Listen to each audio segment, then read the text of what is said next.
સુરતમાં આગની ઘટનાઓ વચ્ચે કતારગામમાં ધારાસભ્ય વિનુ મોરડિયાની ઓફિસમાં આગ લાગતા ફાયર તંત્ર દોડતું થઈ ગયું હતું. સુરતમાં આગની ઘટનાઓ બની રહી છે ત્યારે ભાજપના કતારગામ વિધાનસભાના ધારાસભ્ય અને માજી રાજ્યમંત્રી વિનુ મોરડિયાની ઓફિસમાં આગ લાગી હતી. સિંગણપોર 4 રસ્તા નજીક કંકાવટી એપાર્ટમેન્ટમાં આવેલ વિનુ મોરડિયાની ઓફિસમાં આગ લાગતા અફરાતફરી મચી ગઈ હતી. તો બનાવની જાણ થતાં ફાયરની ટીમ સ્થળે દોડી ગઈ હતી અને આગ પર પાણીનો મારો કરી કાબુ મેળવ્યો હતો. આગમાં કોઈ જાનહાનિ ન થતાં હાશકારો અનુભવાયો હતો. આપનો પરિચય? મારું નામ રમેશ સેલર છે. હું કતારગામ ફાયર સ્ટેશન ખાતે સબ ઓફિસર તરીકે ફરજ બજાવું છું. કઈ જગ્યાએ આગનો કોલ હતો અને શું વિગત છે? અમારા ફાયર કંટ્રોલમાંથી મેસેજ મળ્યો હતો કે Katargam health centre, Singarpur health centre પાસે સામેની બાજુએ બીજા માળે આગ લાગેલી છે. ત્યાં આપણે એવું જણાવેલું કે જનસંપર્ક અધિકારી ધારાસભ્યની ઓફિસમાં આગ લાગી છે.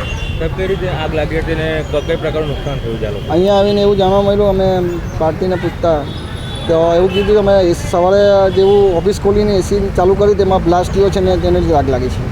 ઓફિસમાં ફાયર બ્રિગેડ હતી કે ના હતી? આપણે પોર્ટેબલ ફાયર આપણે એક્સ્ટિંગ્વિશર મૂકેલા હતા આગ માટેના. કેટલી ગાડીઓ મોકલવામાં આવી? આપણે કંટ્રોલમાંથી કતારગામ, ડભોલી અને મુગલીસરા 3 ગાડી ગેટની ગાડી મોકલેલી. તો કે પ્રકારે આગ હતી, કઈ રીતે કાબુ મેળવ્યો? આગના એટલે એસીને લીધે બ્લાસ્ટ થયો એવું જણાવેલ પણ અંદર ફર્નિચર, એસી, કોમ્પ્યુટર બધું હતું, એને લીધે આગ જલ્દી પકડાઈ ગઈ હતી.